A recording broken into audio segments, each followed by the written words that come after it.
Thank you, Ghislaine, for the introduction. Thank you all for being here, and thank you, Zrinka, for inviting me. And thank you for this wonderful, very enriching conversation that we've been having today. And as Ghislaine mentioned, this talk is related to my current project, which is on technology in medieval Islam, which is actually a critical take on technology in medieval Islam, in which I also consider the relationship between technology and labor. Hence my talk today on slavery. So I've tried to put together some thoughts that I have on slavery and the archive in medieval Islam in a way that might resonate with some of the methodological questions of our day. So now there has been almost nothing written about the ways in which slavery has shaped aspects of material and visual cultures in the medieval Islamic world. And a recent example of such a lack of engagement across really within the field of Islamic art history is this exhibition, and I don't want to say that I didn't like the exhibition, but for me it just testifies to this unthought of Islamic art history, of this blind spot. But it's a good exhibition. It's titled "Caravans of Gold: Fragments in Time," which took place in a couple of venues, and I've seen it this fall in the Aga Khan Museum in Toronto. And the show surveys the medieval trans-Saharan trade and the interconnected histories between West Africa, North Africa, the Middle East, and Europe from the 8th to the 16th century. As I mentioned, it's an important show in that it reveals, for example, previously unpublished material remains from important trade centers such as Sijil Massa in Morocco or Gao in Mali. As you can see examples in the case in the foreground of this picture. So generally the exhibition focused on the circulation of material goods such as ceramics, copper, glass beads, ivory, leather, and textiles, for example, actual gold appeared both as raw material, as in this case where it is shown together with salt, as well as in the case at the bottom in its artistic ultralight, for example, as pigment here used for the calligraphy of the famous Blue Quran. And it is worth noting that actually none of these objects constitute a direct evidence for trans-Saharan trade.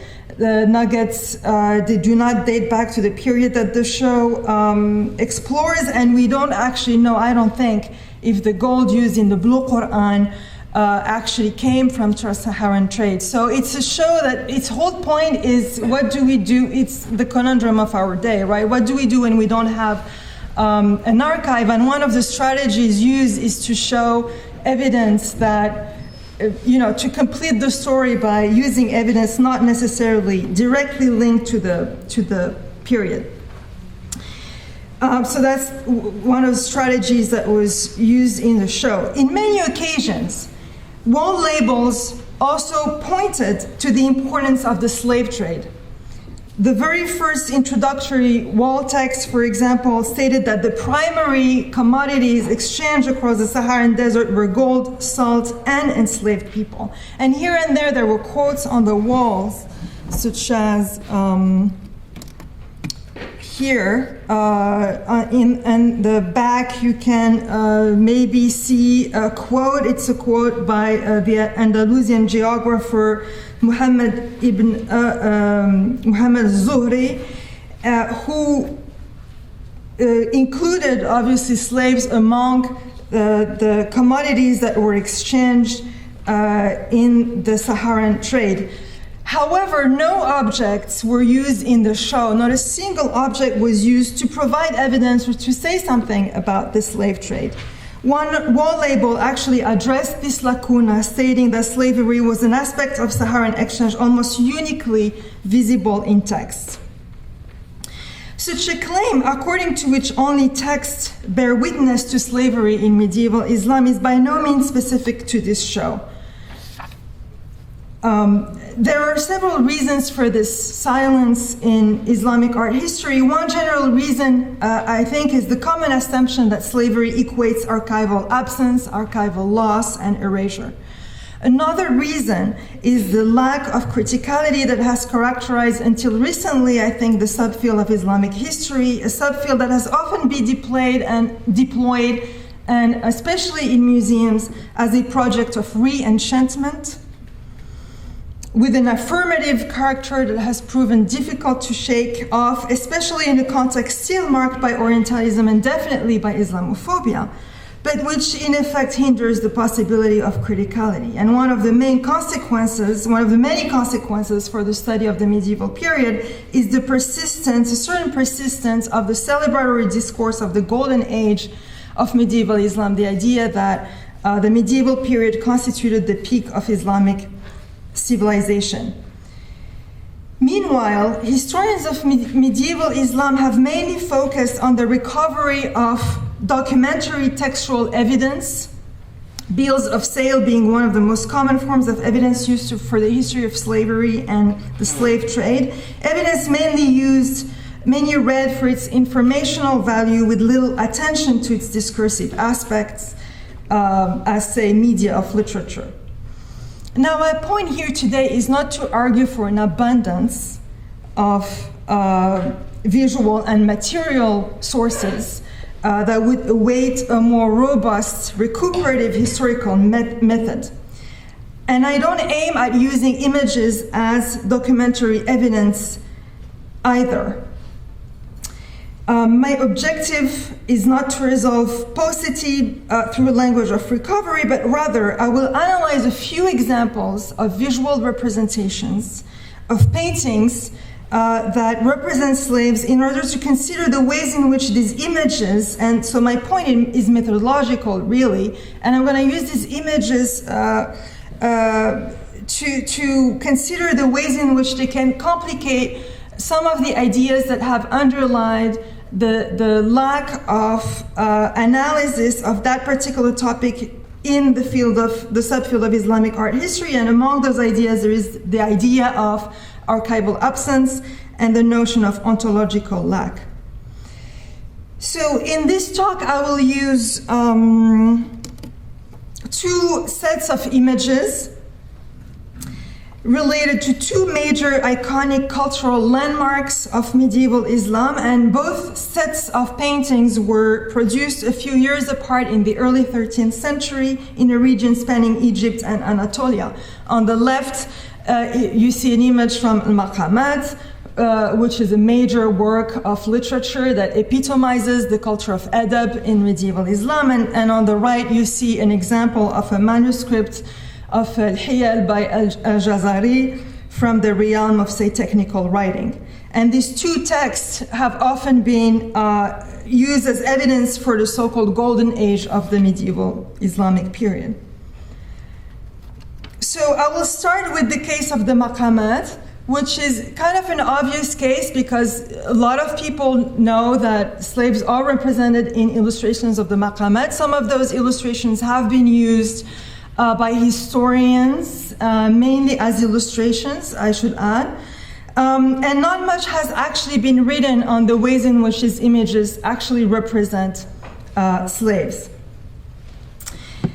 Now, Al-Maqamat of Al-Hariri was one of the most popular texts in that period.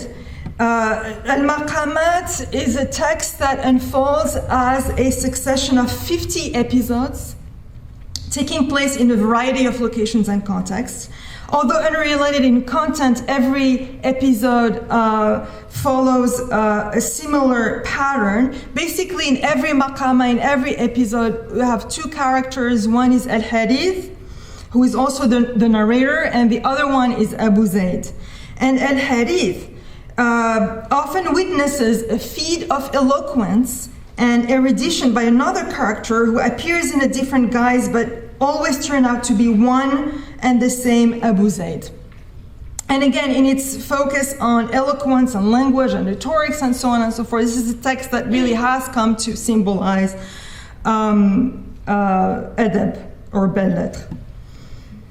Now, these manuscripts were widespread. They were commonly circulated across the Middle East, and some of them were illustrated. I think the 8 illustrated manuscripts have survived from the medieval period, including this example here, which is one of the earliest known examples, dated 1222. And I will show you 2 paintings from this manuscript. This painting here illustrates Maqama number 5 of the book.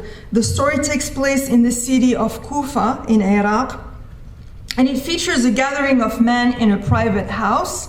While they're talking, the story goes, Abu Zayd shows up as a traveler. He knocks at the door, and when asked to share his identity, he recites beautiful poetic verses. Impressed by the traveler's eloquence, the assembly invites him in and asks, and this is the point, asks the text calls him the ghulam to bring food. In the painting, the assembly can be seen on the left. Abu Zayd appears on the right, to the right, in the middle as the older character, and holding a tray. The ghulam or slave comes into the picture from the right. It is the only black figure in the painting. So the text refers to the slave as ghulam, and so that's a literal, a later inscription, and so on and so forth. That is to say, as a male slave. And there is debate, on whether, what ghulam exactly means. But I do believe that in this particular context, and in the text of Al-Hariri and its medieval paintings, I would argue that ghulam indeed almost systematically designates an unfree male servant.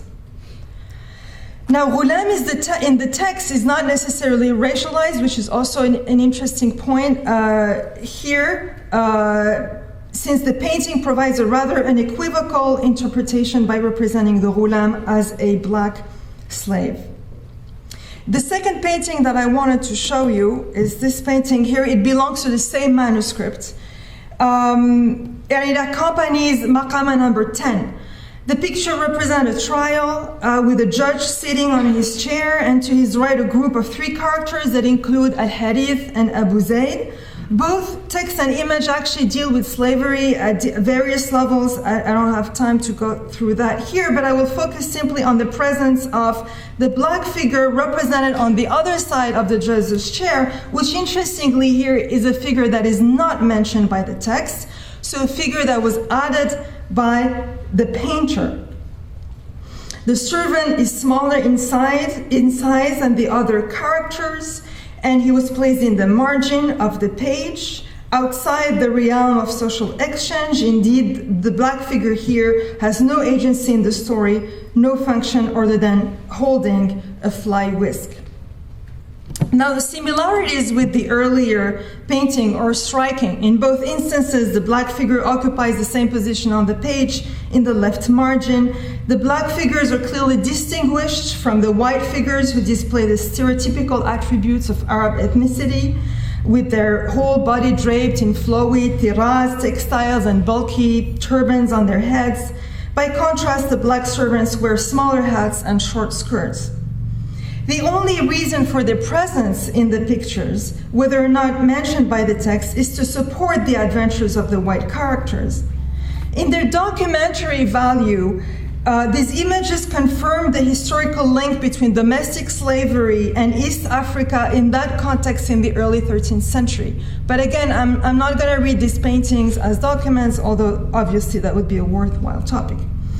As representations, they do also some interesting work, I think. In particular, it seems to me that they can be read as a comment on slave history and its archival regime, one that would complicate notions of archival loss, representational absence, and so on and so forth. The slave is not completely absent since he's present in the picture, even when the text does not require his presence. And he's not completely present either, since he remains peripheral to the central story.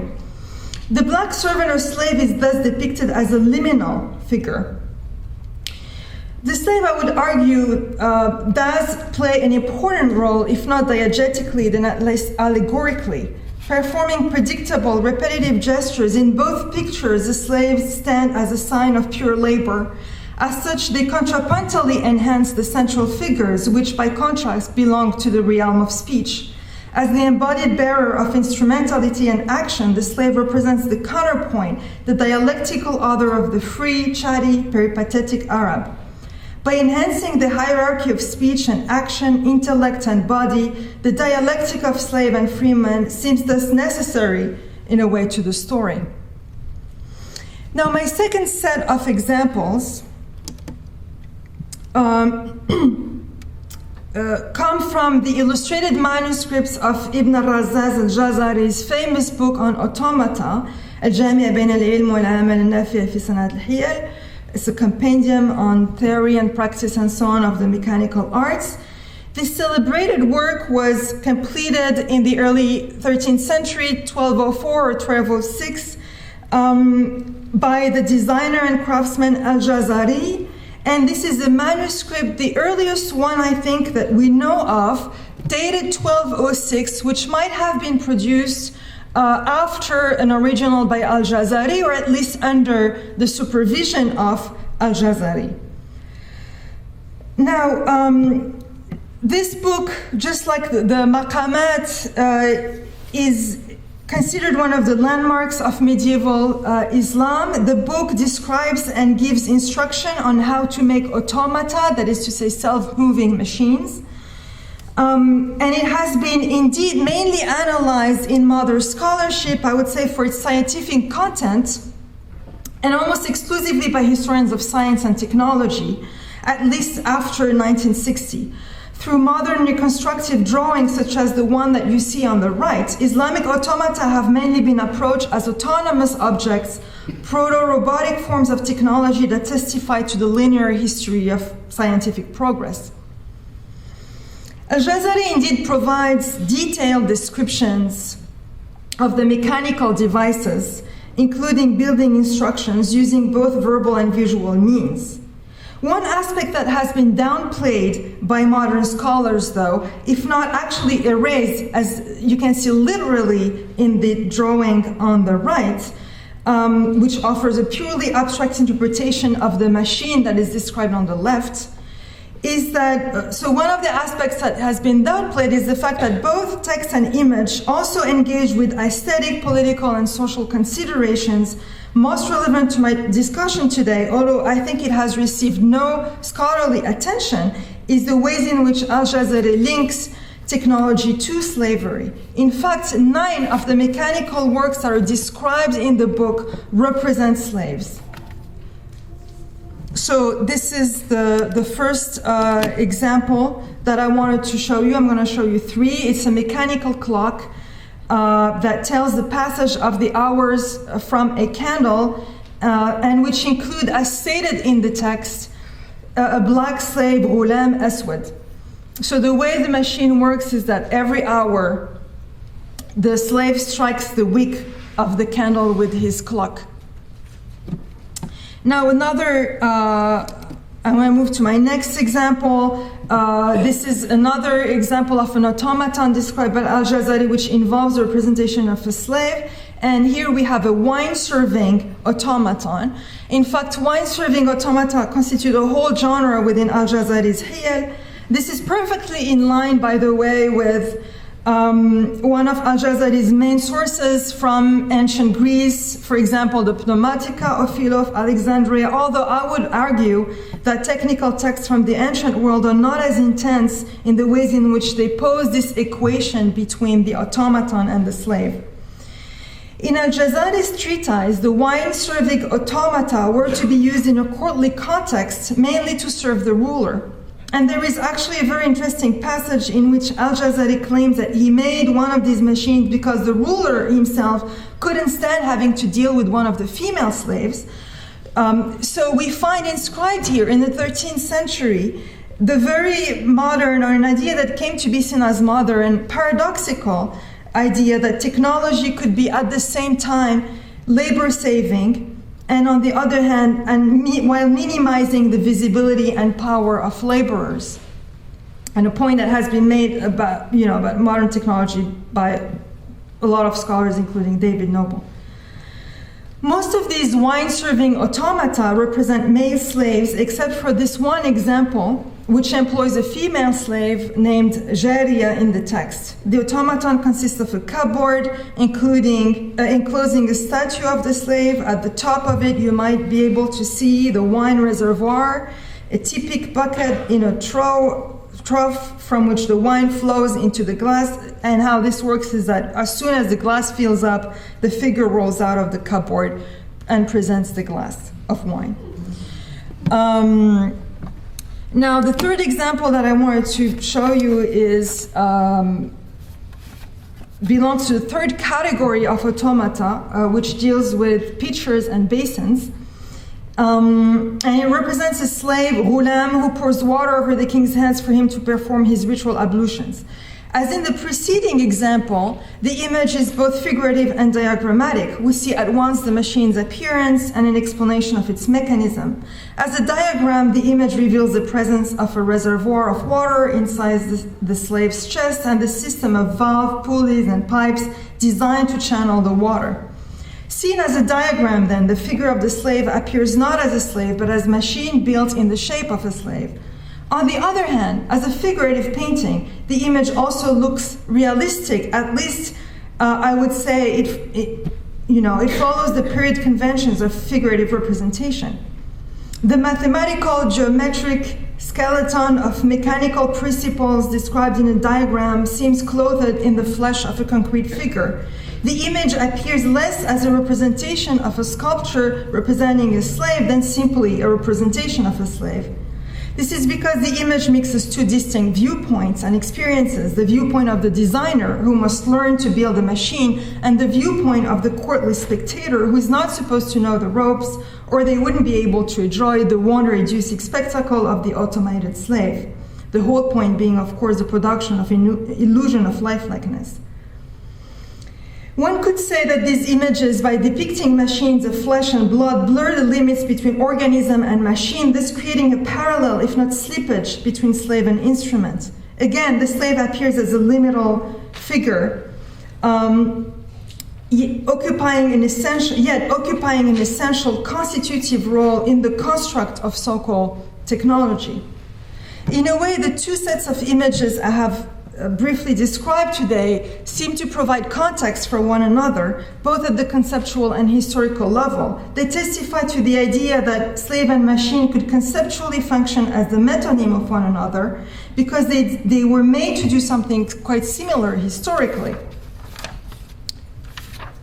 These paintings show that slavery was not necessarily a phenomenon that developed parallel to the literary and scientific canon or in opposition with the dominant archive, but rather, perhaps, as their enabling condition. The study of slavery in medieval Islam, then, cannot be organized into a separate disciplinary order in charge of recovering a lost or forgotten archive, for that would repeat the very systems of explanation that have maintained slave history outside the realm of art and culture. Instead, these images invite us to read the slave in the machine, that is, to scrutinize the dominant archive for any potential Freudian slip, and to replace the telos, or at least supplement the telos of loss and recovery by a greater attention to the dialectics of presence and absence. Thank you.